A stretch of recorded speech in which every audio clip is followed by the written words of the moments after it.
Une femme noire se tient sur le parking d'un poste de police. Un agent de police blanc décide qu'elle n'a rien à faire là. Il est sur le point de découvrir à quel point il a tort. Mardi, Saint-Martin-du-Bois, en Provence. Le parking visiteur est clairement indiqué. Elle se gare légalement, marche légalement, son badge de l'hôpital autour du cou, 18 ans de carrière en tant qu'infirmière. Elle porte le déjeuner de son mari. Rien de tout cela n'a d'importance pour l'agent de police Léo Dubois.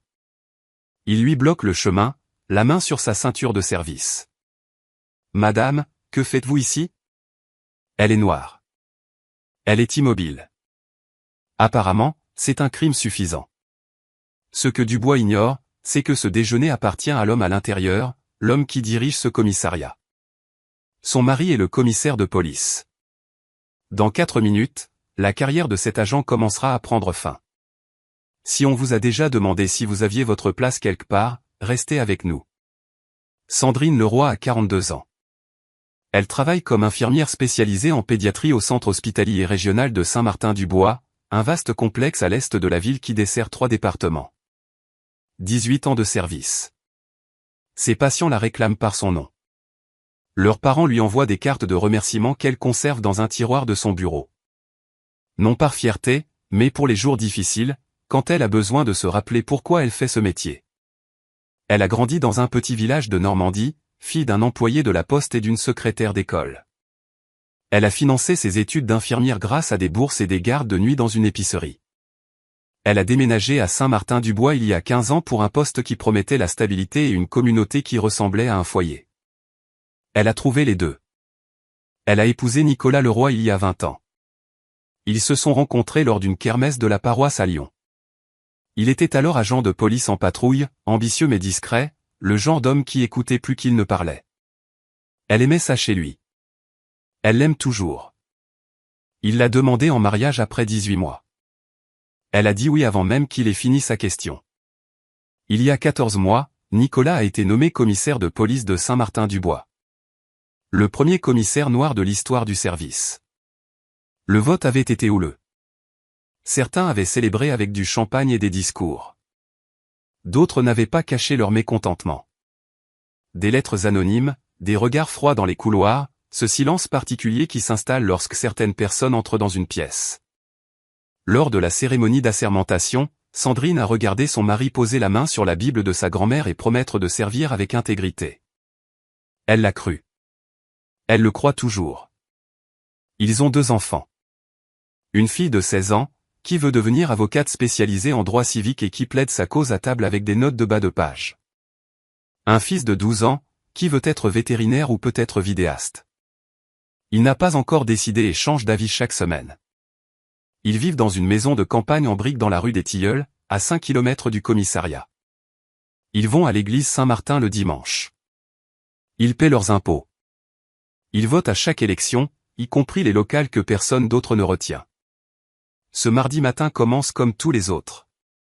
Sandrine part au travail à 6h30, café dans un mug de voyage, sac préparé la veille. Nicolas part à 7h, répondant déjà à des emails sur son téléphone. Quelque part entre la cafetière et la porte d'entrée, il oublie son déjeuner sur le comptoir de la cuisine. Un sandwich jambon-fromage, une pomme. Un mot de leur fille qui dit « Papa, n'arrête personne d'ennuyeux aujourd'hui ». Sandrine le trouve à 9h15 entre 2 consultations de patients. Elle envoie un texto à Nicolas « Tu as encore oublié ton déjeuner ». Il répond « Grosse matinée. Tu peux me l'apporter ?» Réunion qui s'est éternisée. J'ai faim. Elle a une pause entre ses rendez-vous. 15 minutes. Assez de temps pour aller au commissariat, lui donner le sac et revenir. Elle l'a fait une 12aine de fois auparavant. Ce n'est rien. C'est la routine. C'est la course la plus ordinaire du monde. Le commissariat se trouve sur la rue du Commerce, un bâtiment en briques de 2 étages avec un drapeau français à l'entrée et des portes vitrées qui auraient besoin d'un nettoyage. La section du parking visiteur est clairement indiquée. Ligne blanche, panneau bleu, impossible à manquer. Elle se gare sur une place près de l'entrée. Elle attrape le sac du déjeuner. Elle vérifie son téléphone. La mère d'un patient a envoyé un message pour un renouvellement d'ordonnance. Sandrine se fait une note mentale de rappeler après être sortie de la voiture. L'air d'octobre est frais mais pas froid. Elle sent l'odeur du café provenant du hall ouvert du commissariat, mêlée au gaz d'échappement du trafic de la rue du Commerce. Le parking est calme. Quelques voitures de patrouille garées dans la section réservée. Personne aux alentours. Elle marche vers l'entrée. Le claquement de ses talons sur l'asphalte résonne à un rythme régulier. Elle est à 10 mètres de la porte. C'est alors qu'elle l'entend. Un moteur. Proche. De plus en plus proche. Une voiture de police lui barre le passage et s'arrête. La portière côté conducteur s'ouvre brusquement. Un agent de police en sort. Jeune, peut-être la fin de la vingtaine, la main déjà posée sur son ceinturon. Sa posture n'exprime qu'une chose. La confrontation. Sa voix le confirme. « Madame, je dois voir une pièce d'identité. » « Quelle est votre affaire ici ?» Sandrine Leroy est infirmière depuis 18 ans. Elle a vu des urgences.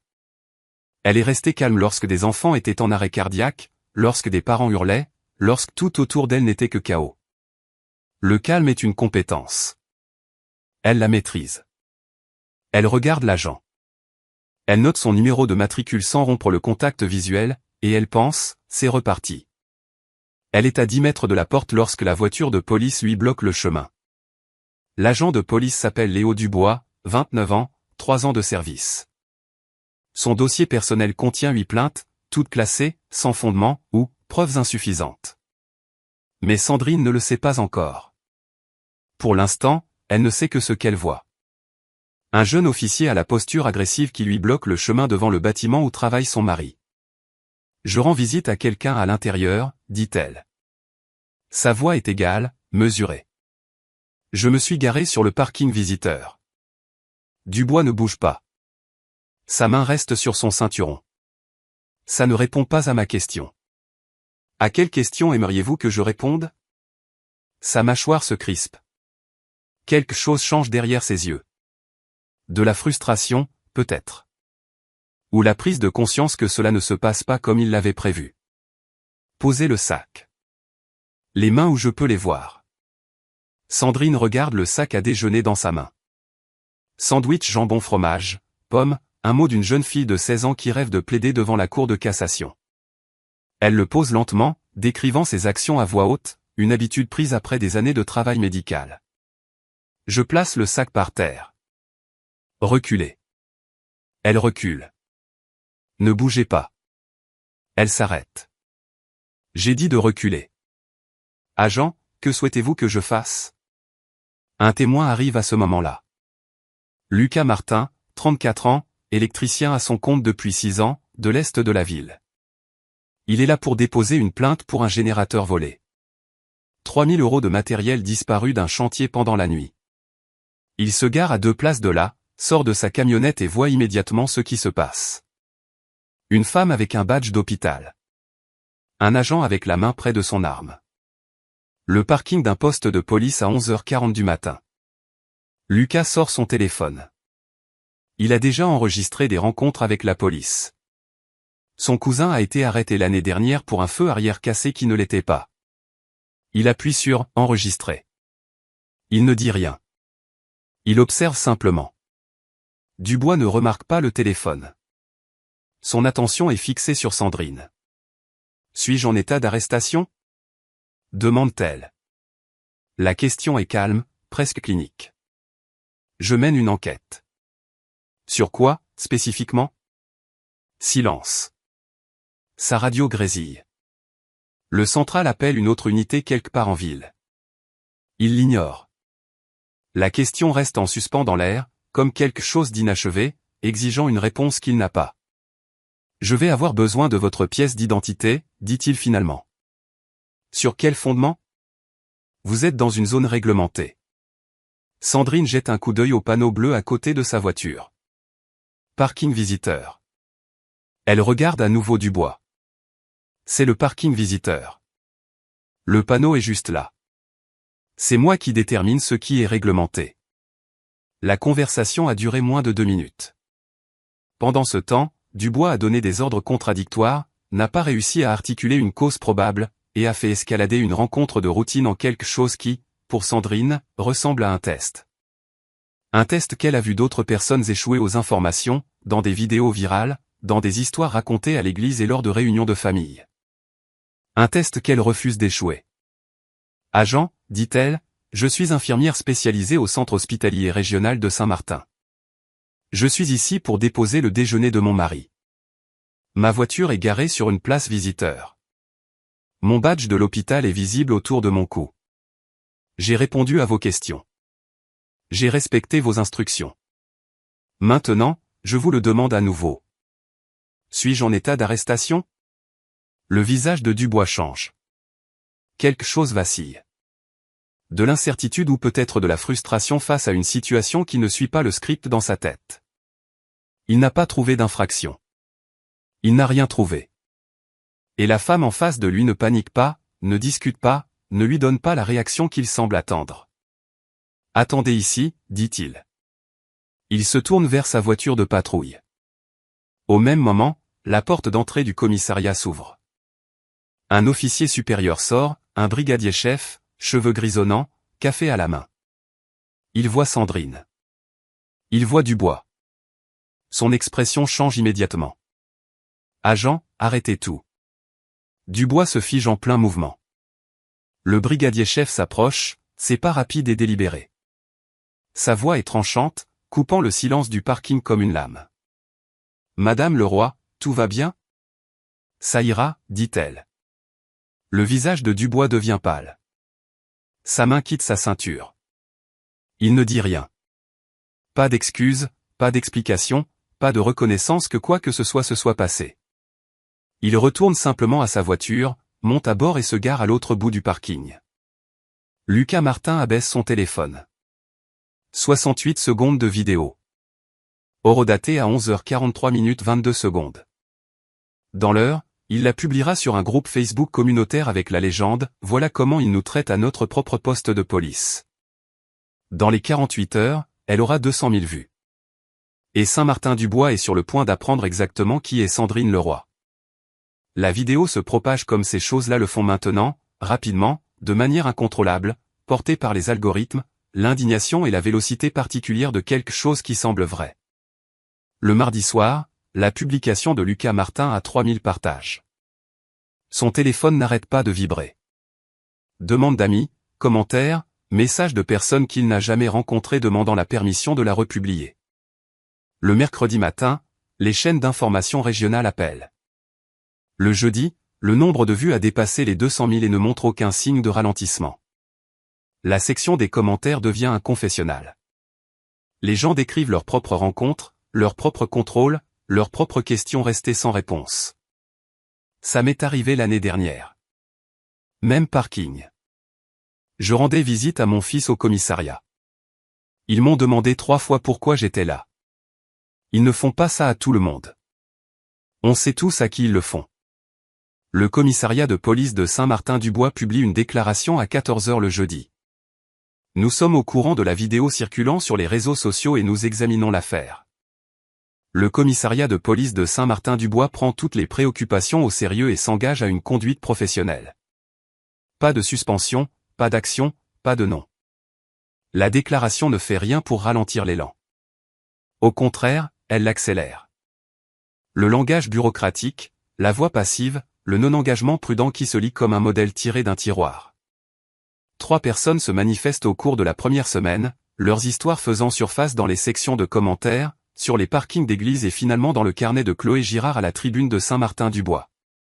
Valérie Bernard a 58 ans, une enseignante à la retraite qui a passé 32 ans à l'école primaire de Saint-Martin avant de prendre sa retraite.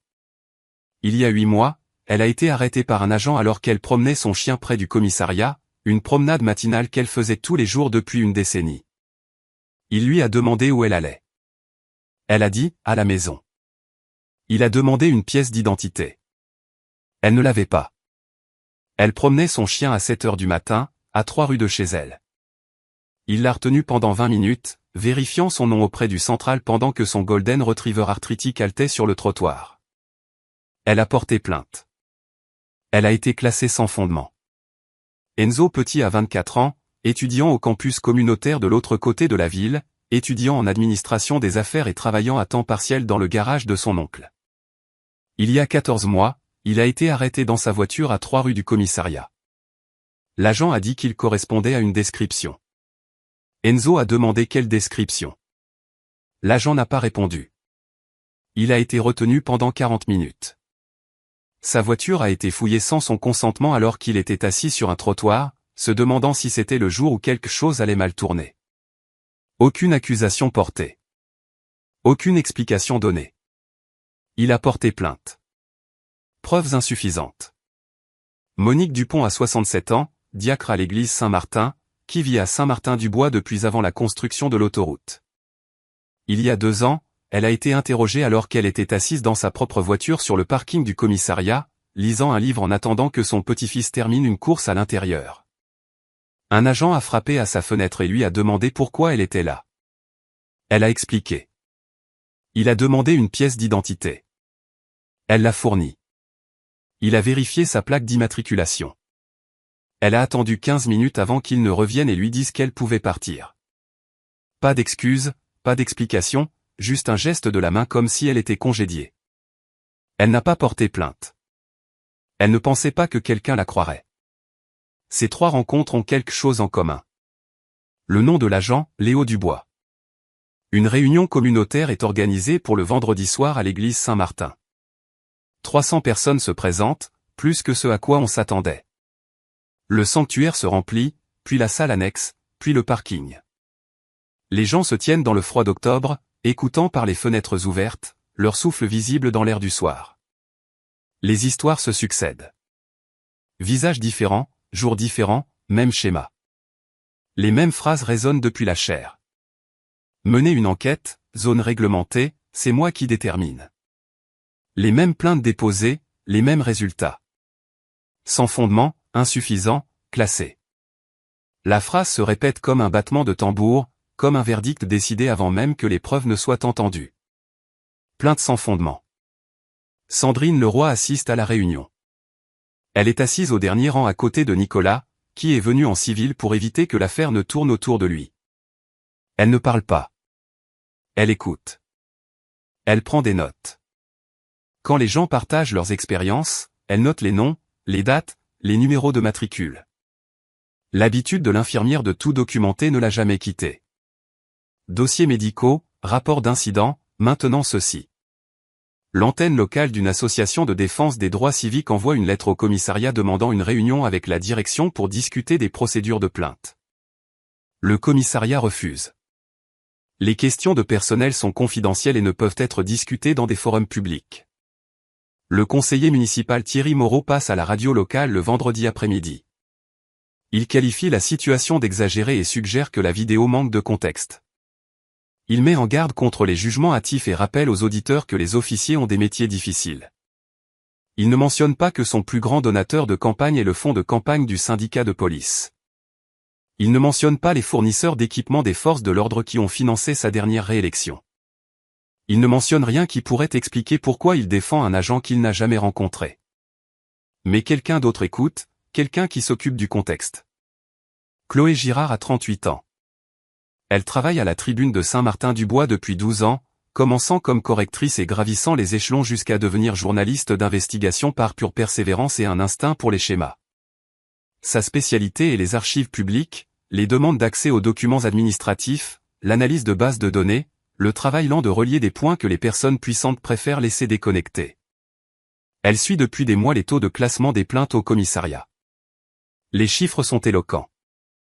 La moyenne nationale des plaintes internes aboutissant à une sanction est d'environ 30%. Le taux de Saint-Martin-du-Bois est d'un peu plus de 4%. Elle cherchait un visage à attacher à ces chiffres. Une histoire qui rend les statistiques humaines. Maintenant, elle en a une. En fait, elle en a plusieurs. Chloé assiste à la réunion de l'église. Elle s'assoit près du devant, enregistreur en main, carnet ouvert. Elle note chaque nom, chaque date, chaque numéro de matricule mentionné depuis la chaire. Et quand la réunion se termine, elle retourne au bureau de la tribune, prépare une cafetière de café et commence à rédiger des demandes d'accès aux documents administratifs. Sa première demande part le lundi matin.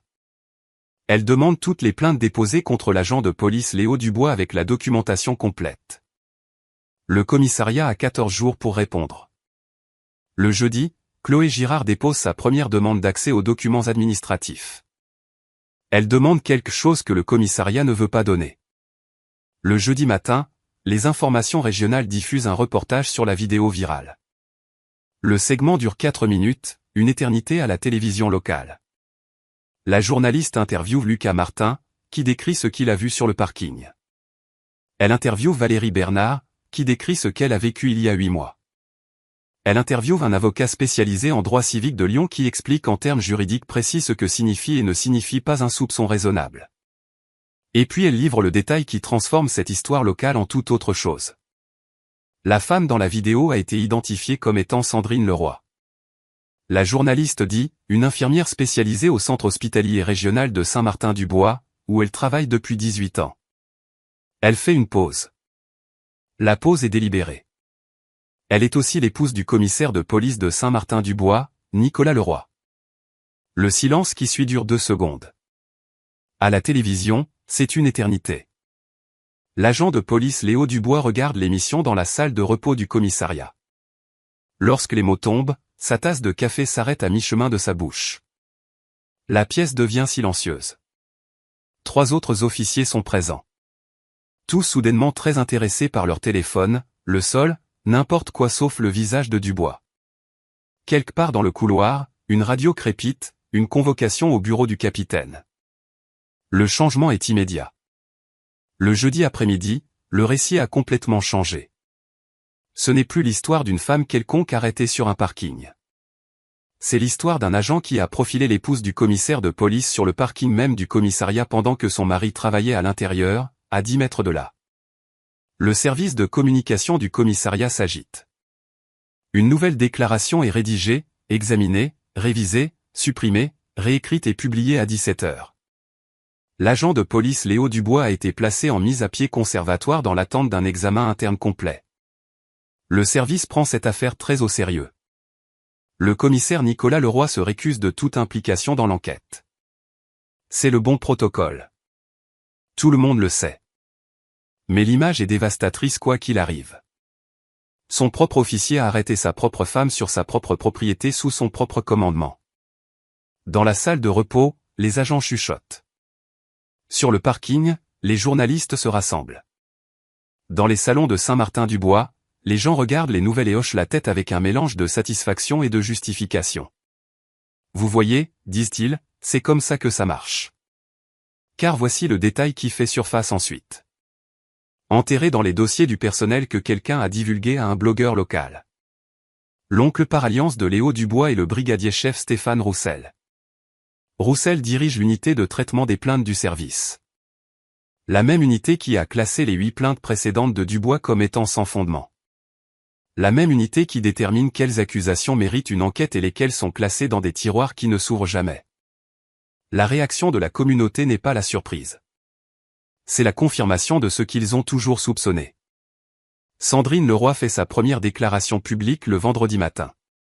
Elle l'enregistre sur son téléphone dans son salon et la publie sur les réseaux sociaux. Pas d'attaché de presse, pas de remarques préparées, juste elle parlant directement à la caméra. Je ne parle pas à cause de qui est mon mari. Je parle parce que je suis la 6e personne dont nous ayons connaissance à qui cela est arrivé. J'étais simplement la première à être enregistrée. Elle fait une pause. Sa voix ne tremble pas. Mon mari a passé sa carrière à essayer d'améliorer ce service. Je crois en ce travail. Je crois aussi que personne ne devrait avoir à prouver sa place dans un espace public. Personne ne devrait avoir à répondre du fait d'être immobile. Elle regarde directement la caméra, directement tous ceux qui regardent. J'apportais un déjeuner, c'est tout. Et je ne vais pas m'excuser d'attendre d'être traité comme un être humain. La vidéo obtient 200 000 vues dans ses 12 premières heures. Les partages grimpent, les commentaires se multiplient, l'histoire devient nationale. Si Dubois pense que la mise à pied conservatoire est le pire qu'il affrontera, il n'a pas rencontré Chloé Girard. La réponse à la demande d'accès aux documents administratifs arrive un mardi, 14 jours après que Chloé Girard a soumis sa requête. L'enveloppe est épaisse, 43 pages marquées, documents pertinents, en caractère bureaucratique. La moitié d'entre elles sont noircies par des caviardages. Elle étale les documents sur son bureau à la tribune et commence à lire. Le café dans sa tasse refroidit. La salle de rédaction se vide alors que ses collègues partent pour la journée. Elle ne remarque rien de tout cela. Les caviardages sont importants, mais ils ne sont pas complets. Les noms sont noircis. Nom des plaignants, nom des témoins, même certains noms d'officiers dans certains contextes. Mais les dates ne sont pas caviardées. Les classements ne sont pas caviardés. Les numéros de dossier et les numéros de matricule de l'officier examinateur ne sont pas caviardés. Et dans la structure de ce qui reste, une histoire commence à émerger. 8 plaintes contre l'agent de police Léo Dubois en 3 ans. Toutes classées. Toutes marquées soit, sans fondement, soit, preuves insuffisantes. Le numéro de matricule de l'officier examinateur apparaît sur chaque formulaire de classement. C'est le même numéro à chaque fois. 2291. Chloé recoupe le numéro de matricule avec les archives du service obtenues grâce à une demande d'accès antérieure. Le matricule 2291 appartient au brigadier-chef Stéphane Roussel. Elle prend une note dans son carnet, la soulignant 2 fois. L'oncle par alliance de Dubois a examiné les 8 plaintes. Toutes classées sans suite. Sa deuxième réponse arrive 3 jours plus tard, après que l'avocat de la tribune a envoyé un avis exigeant la conformité et citant les lois françaises pertinentes sur les archives publiques. Celle-ci contient les journaux d'activation des caméras piétons pour le véhicule de patrouille de Dubois au cours des 18 derniers mois. Les journaux sont censés être simples. La caméra s'active automatiquement lorsque le véhicule est en marche ou lorsque l'officier l'active manuellement. La caméra enregistre toutes les interactions. Les images sont stockées pendant 90 jours minimum, plus longtemps pour tout incident impliquant une plainte. Mais les journaux montrent autre chose. 31 entrées marquées, images indisponibles, ou, dysfonctionnement technique. 31 vides en 18 mois. Chloé prend les dates de ces vides et les compare aux dates des plaintes déposées contre Dubois. La corrélation est presque parfaite. 7 des 8 plaintes correspondent à des dates où les images de la caméra piéton étaient indisponibles. La 8e plainte a été déposée en dehors de la fenêtre de stockage de 90 jours. Les images déjà supprimées conformément à la politique au moment où la plainte a été soumise. Dysfonctionnement technique, dit Chloé à voix haute dans la salle de rédaction vide, 31 fois. Même caméra, même agent. Elle commence à passer des appels. D'anciens officiers qui ont rejoint d'autres services. Des officiers actuels qui ne parleront que sous le couvert de l'anonymat, qui demandent qu'elle les appelle sur leur téléphone personnel après la fin de leur service. Un brigadier-chef à la retraite qui a déménagé en Floride il y a 3 ans et n'a plus rien à perdre. Pas de pension menacée, pas de famille encore dans les forces de l'ordre. Tout le monde savait, lui dit l'un d'eux. La voix est fatiguée, résignée. On ne porte pas plainte contre les gens de Roussel. Les plaintes vont dans un tiroir. Elles n'en sortent pas. Et si vous insistez, vous vous retrouvez en service de nuit dans le pire quartier, vous demandant pourquoi vos demandes de transfert ne sont jamais approuvées. Une autre source, toujours employée, parlant anonymement, la voix déformée par la peur et la frustration, fournit quelque chose de plus concret. Une chaîne de mer imprimée est remise à Chloé sur le parking d'un supermarché en périphérie de la ville. Les mains de la source tremblent légèrement en lui remettant l'enveloppe. L'email est daté de 8 mois avant l'arrestation de Sandrine Leroy. L'objet est « Affaire Bernard ». L'expéditeur est Stéphane Roussel. Le destinataire est un subordonné de l'unité de traitement des plaintes. Le message est en 3 phrases. Occupez-vous de l'affaire Bernard. Faites ça proprement. On n'a pas besoin d'un autre problème. L'affaire Bernard. Valérie Bernard, l'enseignante à la retraite qui a porté plainte contre Dubois il y a 8 mois après avoir été arrêtée en promenant son chien. La plainte qui a été classée sans fondement. Chloé fixe l'imprimé dans sa voiture, les lampadaires s'allumant autour d'elle. Faites ça proprement. 3 mots qui disent tout. Elle passe la semaine suivante à construire une base de données. Chaque plainte déposée contre des officiers dans la sphère de Roussel. Membres de la famille, amis, partenaires de poker, partenaires de golf, personnes présentes au mariage de sa fille. Elle suit qui a examiné les plaintes. Elle suit les résultats. Elle suit les schémas. Les chiffres sont accablants. Roussel a personnellement examiné 89% des plaintes contre des officiers qui lui sont liés. La moyenne nationale des taux de plainte aboutissant à une sanction est d'environ 30%, ce qui signifie qu'environ 30% des plaintes aboutissent à une conclusion contre l'officier. L'unité de Roussel en sanctionne 4,2%. 4,2%. Ce n'est pas de la surveillance. Ce n'est pas une enquête. C'est de la protection.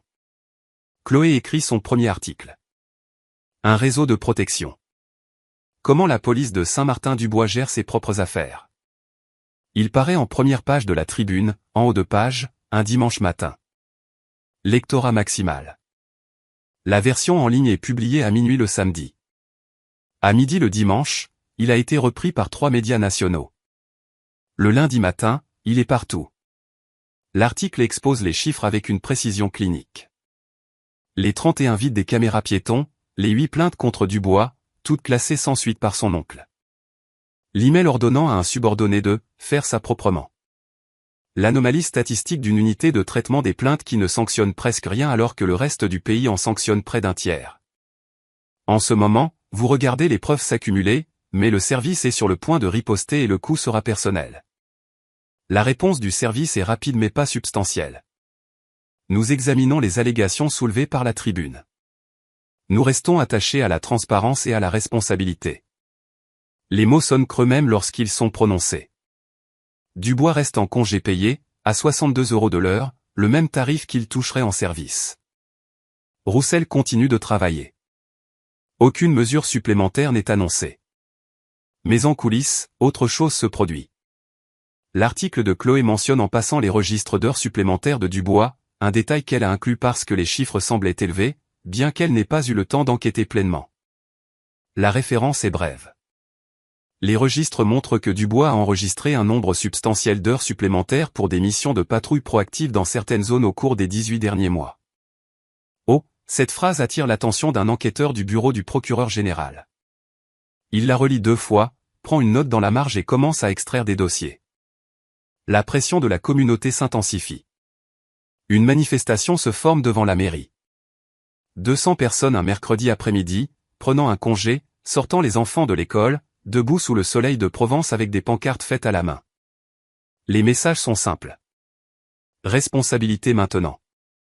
Diffusez les images. Nous voyons le système. Le commissaire Nicolas Leroy observe depuis la fenêtre de son bureau à 4 rue de là.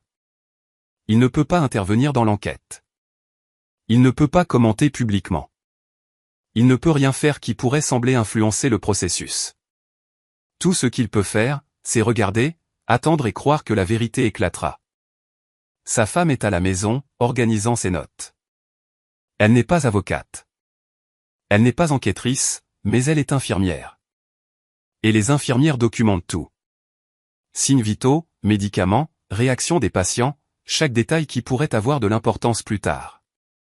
Elle a des dates, des noms, des numéros de matricule, une chronologie qui commence par sa propre rencontre et remonte à des années, construite à partir de conversations à l'église, de sections de commentaires, de la réunion communautaire à Saint-Martin. Elle ne sait pas encore comment cela se terminera, mais elle sait ceci. Les preuves s'accumulent et tôt ou tard, le poids devient indéniable. Sur son bureau se trouve un exemplaire de la Tribune, l'article de Chloé Girard. Le titre en haut de la page, un réseau de protection. Sandrine le relit. Puis elle prend son téléphone et envoie un texto à Valérie Bernard. Avez-vous vu ça? La réponse de Valérie arrive immédiatement. Ça fait 2 ans que j'attends que quelqu'un me croie. Sandrine répond, ils vont vous croire maintenant. Dans les 72 heures suivant l'article de Chloé, quelqu'un divulgue le dossier personnel de Sandrine à un blogueur local. La contre-attaque a commencé. L'article de blog paraît un jeudi matin. Source anonyme, auteur anonyme, intention de nuire maximale. Le titre, question sur la conduite professionnelle de l'épouse du commissaire. Le contenu, une copie scannée du dossier RH de Sandrine Leroy du Centre hospitalier régional de Saint-Martin-du-Bois, des documents qui n'auraient jamais dû quitter les systèmes sécurisés de l'hôpital. Enfoui dans les pages se trouve un rapport d'incident de 2019. Le membre de la famille d'un patient a déposé une plainte alléguant que Sandrine avait été méprisante lors d'une conversation difficile sur le pronostic. L'enfant avait une maladie rare. Les parents étaient effrayés. Les émotions étaient vives. La plainte a fait l'objet d'une enquête. Sandrine a donné sa version des faits. Un comité d'examen a examiné l'interaction. La famille a ensuite retiré la plainte et a envoyé une lettre d'excuse pour le malentendu, reconnaissant qu'ils avaient été dépassés et avaient mal dirigé leur peur. L'affaire a été classée, résolue, documentée comme « sans suite ».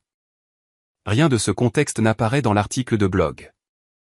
Ce qui apparaît, c'est la plainte elle-même, dépouillée de sa résolution, dépouillée de la rétractation, dépouillée de tout ce qui pourrait compliquer le récit, conçu pour insinuer quelque chose de laid sur une femme qui a donné 18 ans à sa profession. Le message est clair. Si vous poussez, nous ripostons. Sandrine voit l'article à 7 heures du matin. Elle se prépare pour le travail, passant en revue sa liste mentale de rendez-vous de patients. Son café refroidit sur le comptoir. Elle lit les mots 3 fois, sentant quelque chose de froid s'installer dans sa poitrine. Il sent son prix à ma carrière, dit-elle. Les mots sortent doucement, contrôlés. Nicolas se tient à côté d'elle, lisant par-dessus son épaule. Son visage est de pierre. Ça vient de quelque part. Les dossiers RH ne fuient pas par accident. Quelqu'un a accédé à ce système, a téléchargé ces documents et les a envoyés à ce blog. RGPD, dit Sandrine, c'est une violation de la confidentialité des données. Nous le signalerons, mais ça prend du temps, des mois, peut-être des années, et ils le savent. L'hôpital publie une déclaration à midi. Madame Leroy est un membre précieux de notre personnel avec un dossier exemplaire.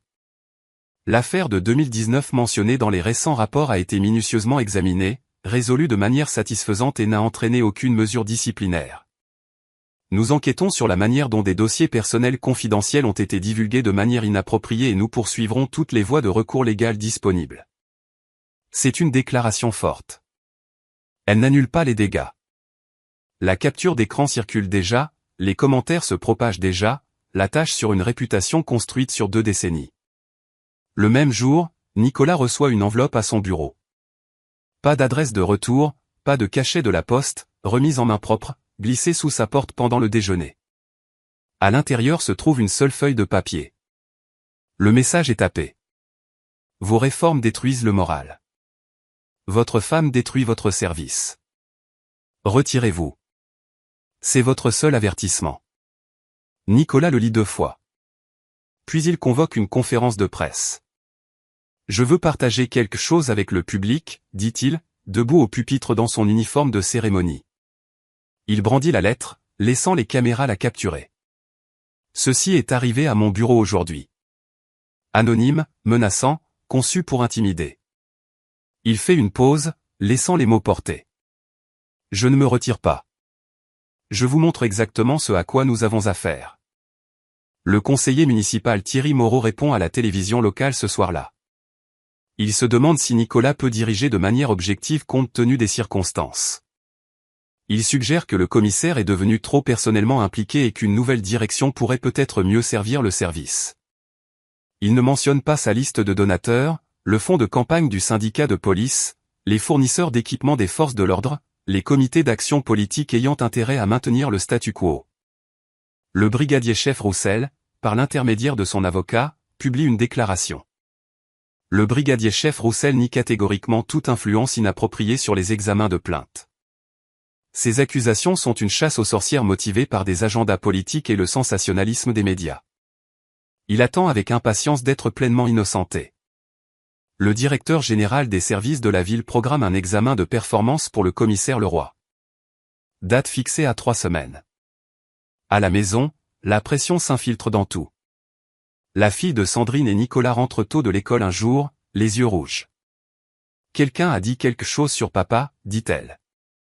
Elle ne dira pas quoi. Elle va dans sa chambre et ferme la porte.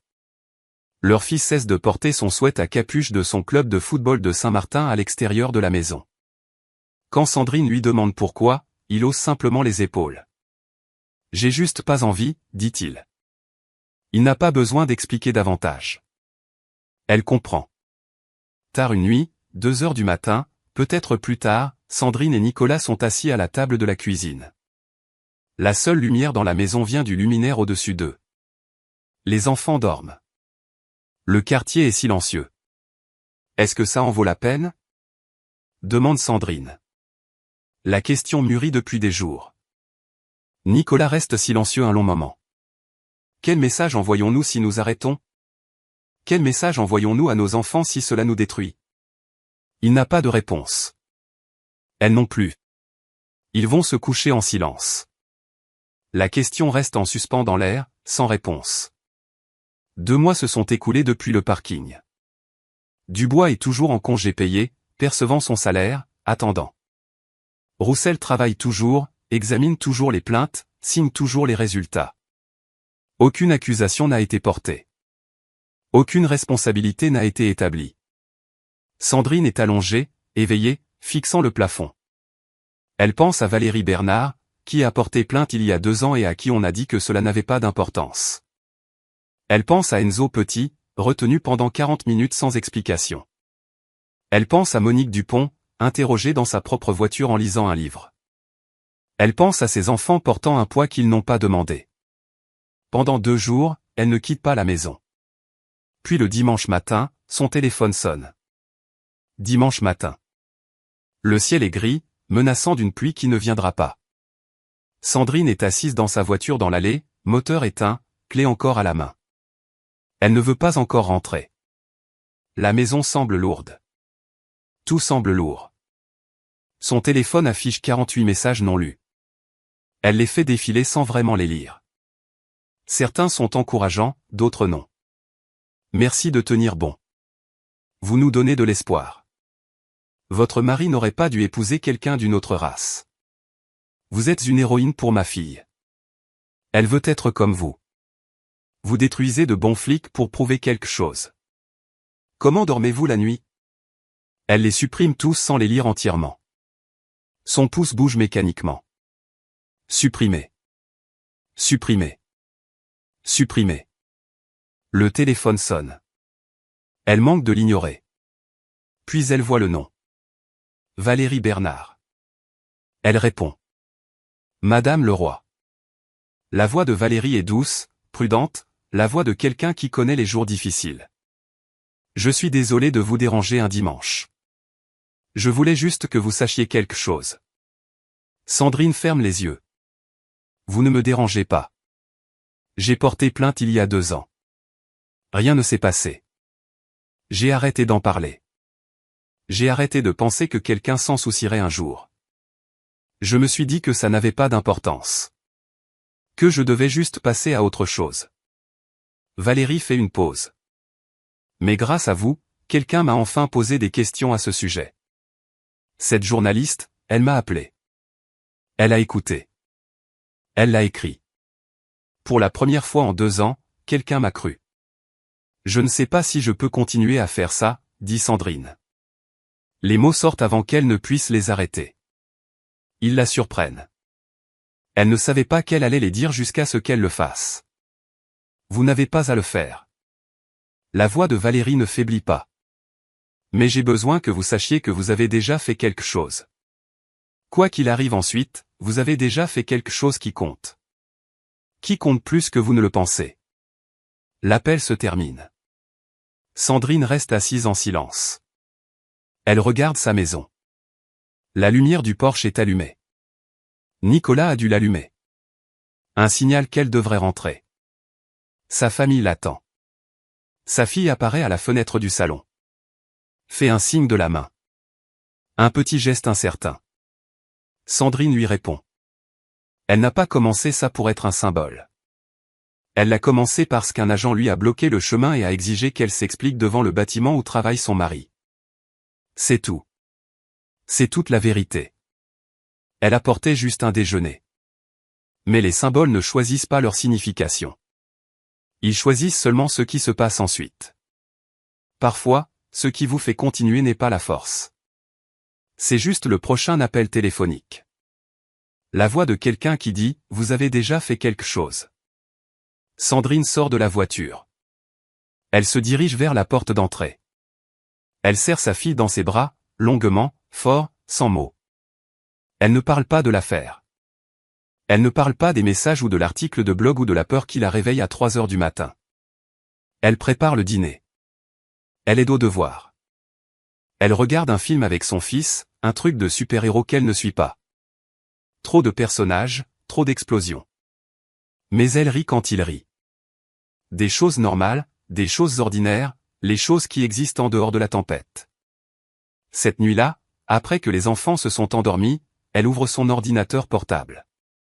Elle ressort ses notes, les noms, les dates, les numéros de matricule qu'elle a collectés depuis le début. Elle commence à les organiser, non pas parce que quelqu'un le lui a demandé, non pas parce qu'elle a un plan, mais parce qu'elle est infirmière, et les infirmières documentent tout. La documentation est une preuve. La preuve est un pouvoir. Le pouvoir est ce que vous utilisez quand le monde vous dit de vous taire. Elle travaille jusqu'à minuit. Puis elle ferme l'ordinateur portable et va se coucher. Le matin, Chloé Girard appellera avec des nouvelles. Les preuves sont sur le point de devenir plus importantes. Le lundi, Chloé Girard appelle avec des nouvelles. Les preuves viennent de devenir plus importantes. La nouvelle tombe le lundi après-midi. La voix de Chloé Girard est contrôlée, professionnelle, mais Sandrine peut entendre quelque chose en dessous. De l'excitation peut-être, ou la satisfaction particulière d'un schéma qui devient enfin clair. Le bureau du procureur général a ouvert une enquête officielle, dit Chloé. Plusieurs plaintes de plusieurs victimes combinées à mon reportage sur les vides des caméras piétons et les schémas de classement des plaintes. Ils examinent tout. Les procédures de plainte, les politiques des caméras piétons, la surveillance hiérarchique, et c'est la partie qui compte. Les dossiers financiers. Les dossiers financiers? Les heures supplémentaires. Les missions de patrouille proactive. Quelqu'un au bureau du procureur a remarqué que les chiffres ne concordent pas. Ils extraient 18 mois de dossiers. En une semaine, les victimes commencent à s'organiser. 8 personnes maintenant, Sandrine, Valérie, Enzo, Monique, et 4 autres qui se sont manifestés depuis que l'histoire est devenue nationale. Ils se réunissent au cabinet d'avocats d'Isabelle Lefebvre sur la Grand-Rue, assis autour d'une table de conférence qui a connu des jours meilleurs, buvant du café dans des gobelets en papier. Ils s'appellent simplement les 8. L'avocate Isabelle Lefebvre prend leur cas pro bono. Elle a 45 ans, une ancienne procureure fédérale qui a passé une décennie dans la division des droits civiques du ministère de la Justice avant de retourner en Provence pour se rapprocher de sa famille. Elle ne donne pas d'interview. Elle ne court pas après les caméras. Elle prépare les dossiers méticuleusement, obsessionnellement, complètement. Il ne s'agit pas d'un seul agent, dit-elle au groupe lors de leur première réunion. Il s'agit d'un système qui a permis à un agent d'opérer de cette manière pendant des années. Nous allons documenter le système. Chaque plainte, chaque classement, chaque connexion. Quand nous aurons terminé, personne ne pourra dire qu'il ne savait pas. La coalition tient une conférence de presse dans les bureaux de la Tribune. La salle de conférence est exiguë, il n'y a que des places debout. Les flashs des appareils photo crépitent comme des stroboscopes, projetant des ombres dures sur les murs. Chaque victime fait une brève déclaration. Ils décrivent ce qui leur est arrivé. Ils décrivent le dépôt de plainte. Ils décrivent comment on leur a dit que leurs expériences n'avaient pas d'importance. Le message unifié est clair. Nous ne demandons pas vengeance. Nous demandons des comptes. Nous demandons un système qui fonctionne pour tout le monde. Puis, quelque chose d'inattendu se produit. L'agente de police Manon Dubois se présente. Elle a 39 ans, une vétéran de 15 ans du commissariat de police de Saint-Martin-du-Bois. Elle est toujours en poste. Elle porte toujours son insigne. Elle soumet une déclaration écrite au bureau du procureur général. Le contenu fuit en quelques heures. J'ai rejoint ce service pour servir ma communauté, lit-on dans sa déclaration. Ce dont j'ai été témoin au cours des dernières années n'est pas du service. C'est la protection de ceux qui ne méritent pas d'être protégés. Les plaintes sont enterrées. Les schémas sont ignorés. Les officiers qui soulèvent des préoccupations sont marginalisés. Je ne peux plus rester silencieuse. Dubois est placé en mise à pied conservatoire en attendant une enquête dans les 24 heures suivant sa déclaration. La réaction du public est une indignation immédiate. Elle devient un symbole, une bonne policière piégée dans un mauvais système, prête à sacrifier sa carrière pour la vérité. Le conseil municipal annonce une session d'urgence. Une période de commentaires publics sur la surveillance de la police. Date fixée, dans 3 semaines. Sandrine Leroy accepte de témoigner. Il y a des gens à l'intérieur qui veulent que ça change, dit-elle à Nicolas ce soir-là. Pas seulement nous. Des gens qui attendaient que quelqu'un pousse.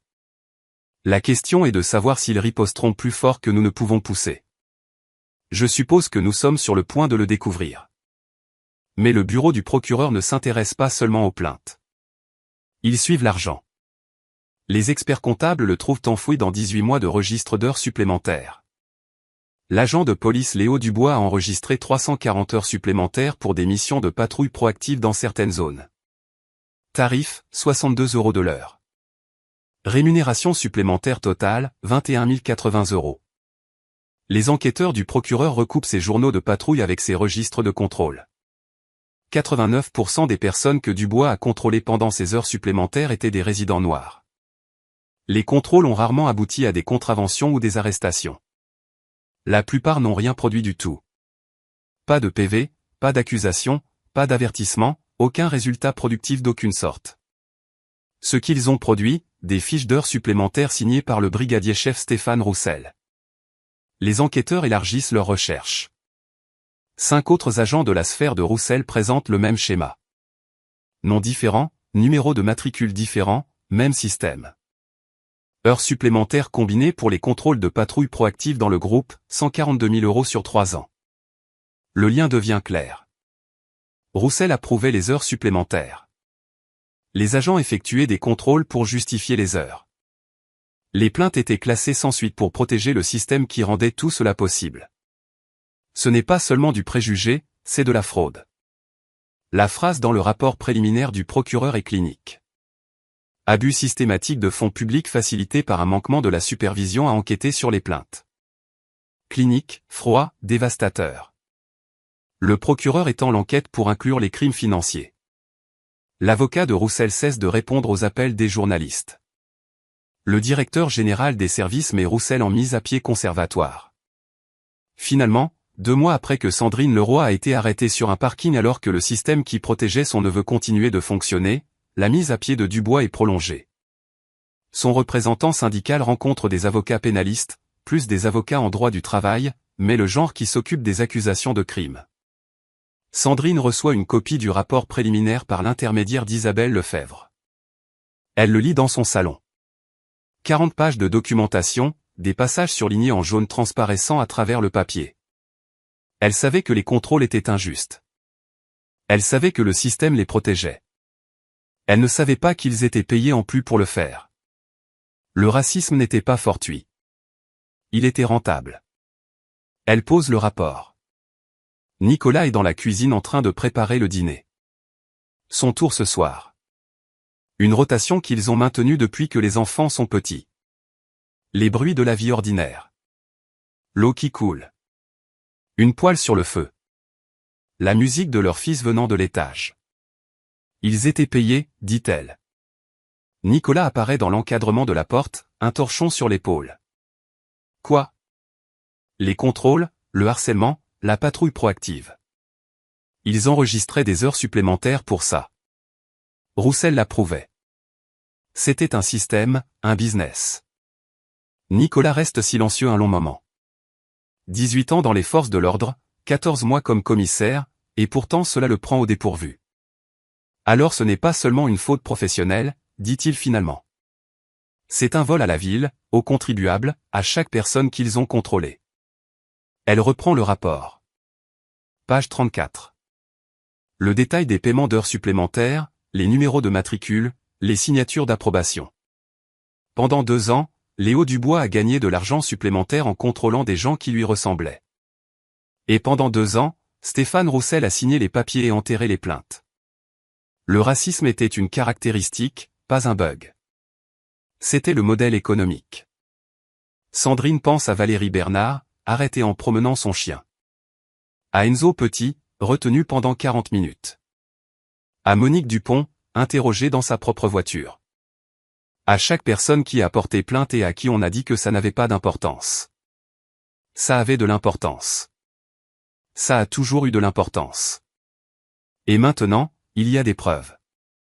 Dans 2 semaines, la chambre de l'instruction se réunira.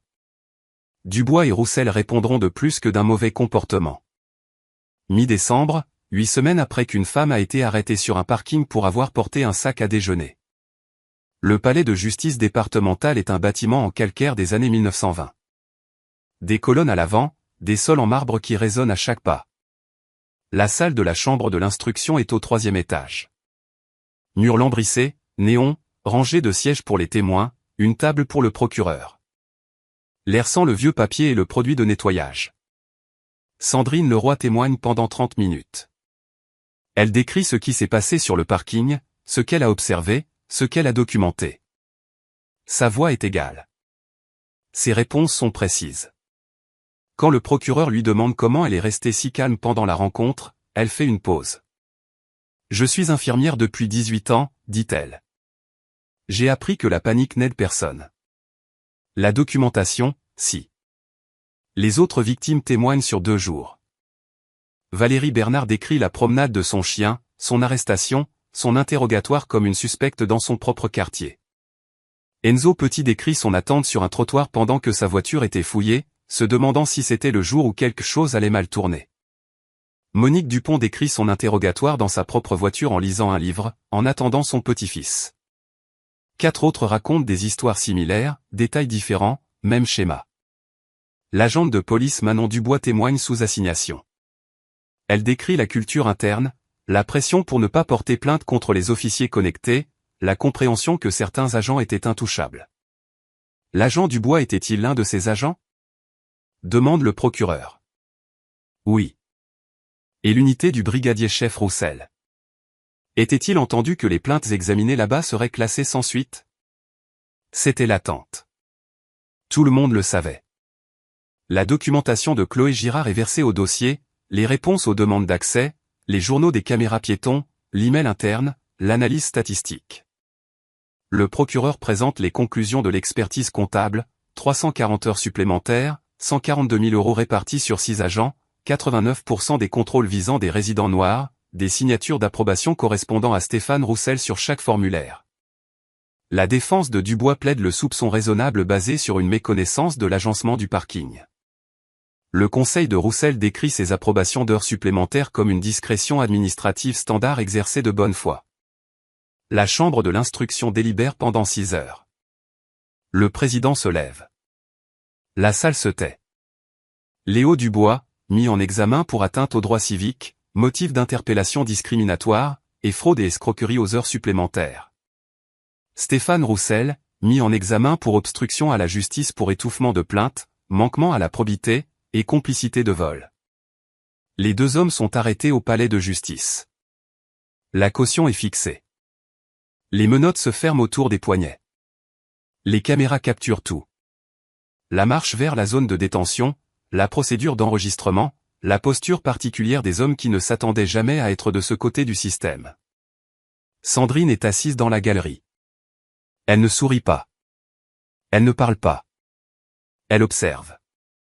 À l'extérieur du palais de justice, les journalistes affluent, les microphones tendus, les questions criées de toutes parts. Sandrine fait une seule déclaration, une seule. J'apportais juste un déjeuner. Je n'aurais pas dû avoir à prouver que j'avais ma place. Personne ne devrait. Elle se dirige vers sa voiture. Nicolas l'attend. Leurs enfants sont à la maison, regardant à la télévision, envoyant des nouvelles par texto à des amis. La justice n'est pas toujours spectaculaire. Parfois, c'est de la paperasse et de la patience. Parfois, c'est s'asseoir dans une pièce pendant que les gens disent enfin la vérité. Sandrine ouvre la portière de la voiture. Nicolas prend sa main. Ce n'est pas fini, dit-elle. Non, acquiesce-t-il. Mais ça a commencé. 6 mois plus tard. Le commissariat de police de Saint-Martin-du-Bois met en place une commission indépendante de contrôle des plaintes. Des civils, pas des officiers, examinent les plaintes contre les officiers. La politique des caméras piétons est révisée. La falsification est désormais un motif de licenciement immédiat. Les protocoles de formation sont mis à jour. La surveillance est renforcée. L'agente de police Manon Dubois est réintégrée et promue coordinatrice de la formation. Elle développe un nouveau programme sur l'interaction communautaire requis pour tous les officiers. Des recyclages obligatoires chaque année. Le commissaire Nicolas Leroy reste à son poste. Son programme de réforme s'accélère. Léo Dubois est licencié du service. Il attend son procès. Ayant plaidé non coupable. Son affaire est prévue pour le printemps. Son avocat a demandé 3 reports. Stéphane Roussel démissionne. Il fait face à des poursuites civiles distinctes de la part de 7 des 8 victimes. Sa pension est en cours de révision. Sandrine Leroy retourne travailler à l'hôpital. Elle ne demande aucune attention particulière. Ses patients la demandent toujours par son nom. Mardi matin, 1 an plus tard, Sandrine entre sur le parking du commissariat. Même place visiteur, même sac à déjeuner à la main, même trajet jusqu'à la porte d'entrée. Personne ne l'arrête. Personne ne demande de pièce d'identité. Personne ne lui barre le chemin. Elle dépose le déjeuner de Nicolas. Elle fait un signe de la main au brigadier de l'accueil. Elle part. C'est tout. C'est ça, la victoire. Elle reste immobile sur le parking un instant. Non pas parce que quelqu'un l'a exigé, mais parce qu'elle est exactement là où elle doit être. Le badge ne confère pas l'immunité. La vérité ne reste pas enterrée. Et parfois, la justice entre par la grande porte. Si cette histoire a résonné en vous, si vous vous êtes déjà senti invisible là où vous aviez tout à fait le droit d'être, laissez un commentaire, partagez votre moment. Et si vous voulez plus d'histoires où les preuves rencontrent la justice, abonnez-vous. Nous ne faisons que commencer.